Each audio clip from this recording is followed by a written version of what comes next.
صبح جمعه اومدم واسه مردم عزیز این منطقه نون پختم. ساری جهان پیما نون پختم. واقعا نونش درجیه که این نون خوشمزه کیک میمونه، بالا برشته پایین نرم. واسه همین جور سلیقا من نون میپزم. الان بیاین داخل فر بگیرین یه نون کیک زیبا.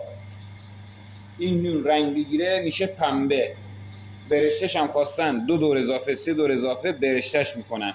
اینجام دارم واسه دوستای عزیزی که سفارش دادنه. امروز این سفارش دادن واسه یه رستوران، سفارش دادن اینجا نونو. این نون واسه رستوران سفارش دادن، الان میاد میبره در دیگه. این نونم واسه یه خونه، 2 تاشو واسه خونه میبرن، بقیه‌اش هم میدم واسه مردم عزیزم نون برشته استفاده کنن. صبح جمعه یه نون داغ تازه بخورم با کله پاچه. واسه ما یکی از دوستای عزیز واسه ما رستوران بود، طباخی هم دارن، واسه ما کله پاچه آوردن توی ظرفه.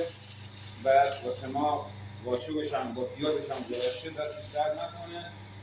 خلاصه بهتون بگم که یه نون عالی داغ داش مشتی واسه مردم عزیزم صبح جمعه پپا کردم. بله